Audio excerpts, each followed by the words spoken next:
Good evening and thanks for joining us. Some major developments today and some aggressive talk at the NATO summit. President Obama says ISIS will be destroyed, its leadership will be targeted, and Canada has agreed to be part of a coalition of 10 countries, including the U.S. and the U.K., who will do it.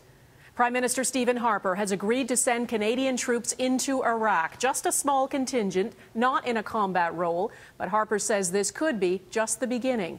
Our report tonight from Eric Sorensen.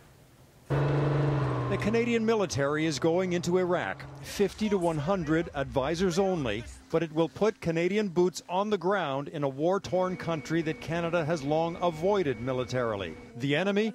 The Islamic militants who've terrorized northern Iraq and shaken the fragile democracy in that country. It has become a grave danger to the security of the region. Prime Minister Harper announced the deployment at the end of today's NATO summit in Wales. President Obama has requested a commitment of Canadian military advisors. In response to this request, Cabinet has authorized the deployment of several dozen members of the Canadian Armed Forces. Sources say the Canadians will be Special Ops, Joint Task Force 2, and the Canadian Special Operations Regiment, coordinating with the U.S. military. Where?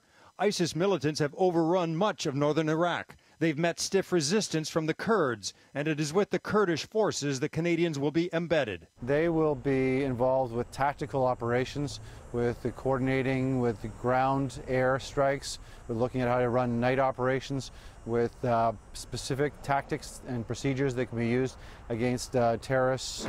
This sudden decision on Iraq is in sharp contrast with one made 11 years ago. In 2003, after requests from Washington and months of heated debate in Ottawa, Prime Minister Chrétien said no to Canadian troops in Iraq. Canada will not participate. This time, a different Prime Minister, a different President, and a different Iraq. This time, the international community is getting behind this intervention, and it's doing it because the international community, all the countries involved, feel that there is a danger posed by this highly radical, highly dangerous organization. Still, what is Canada getting itself into? Without a comprehensive strategy, it is a reckless step, and it is a step that I do not believe Canadians want. The opposition NDP is calling for a debate and a vote in the House of Commons on Canada's deployment into what critics call the Iraq quagmire.